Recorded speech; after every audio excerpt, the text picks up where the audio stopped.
Well, good morning. I kind of got cut off when I was talking about Zimmerman and an NSA, and it's not that they're necessarily related, though. I have been thinking about it because the surveillance culture.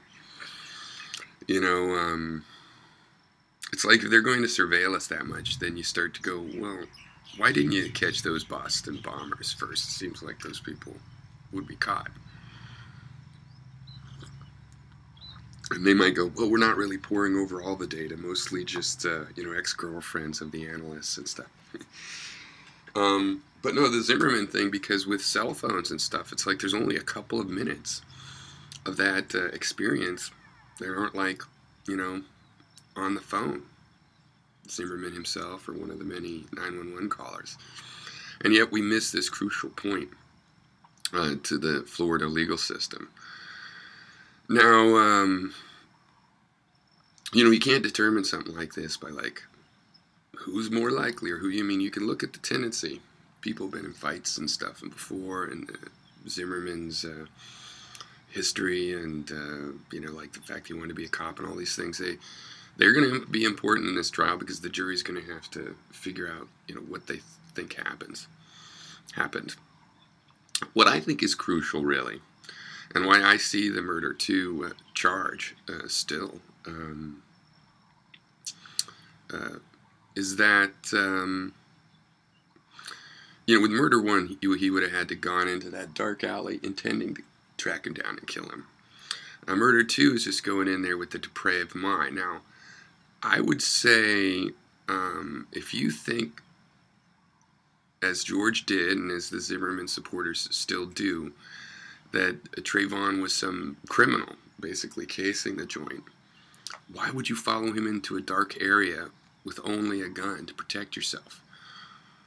Because if you're thinking, oh, well, it's no problem, I could just shoot him if there's a problem, then that's depraved. That's of a depraved mind. That's the thought that led to the death.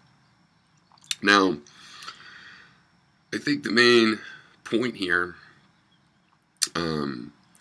is that he says he did not follow Trayvon into that dark alley. He said Trayvon came up out of that dark alley and attacked him up at the tee, and that he got knocked down immediately and then was wailed on.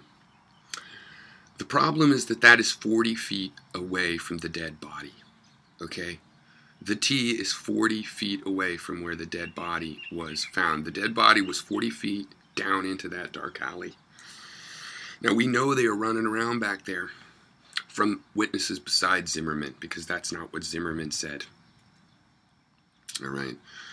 Zimmerman's testimony isn't consistent with itself, and it's certainly not consistent with the other witnesses.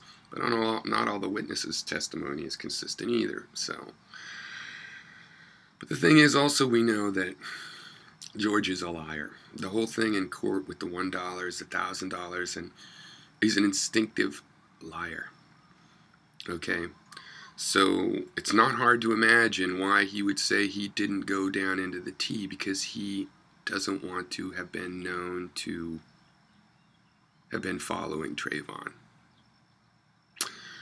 But if he would have walked into that back area, like Diwana Man thought, there's some sounds on there that maybe he was trying some screen doors, he was knocking on the doors, trying to find a resident in the area.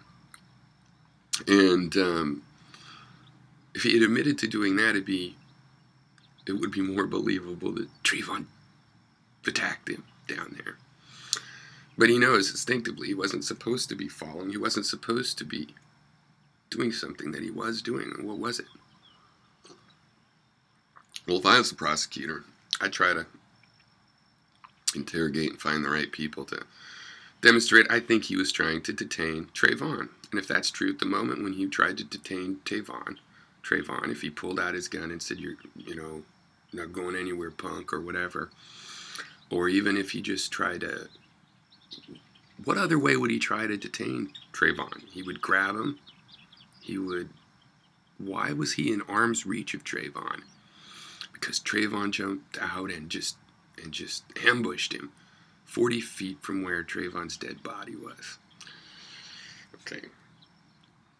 So I think he was following Trayvon, had continued following Trayvon.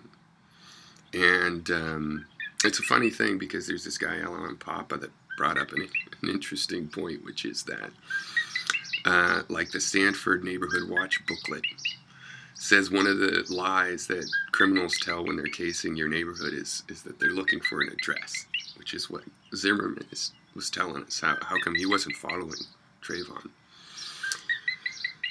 He obviously should have had a cautious attitude. He thought Trayvon was a dangerous criminal. If you believe his story, then he was right in that. So he should have protected himself and waited for the cops. Why didn't he do that, and what was he doing?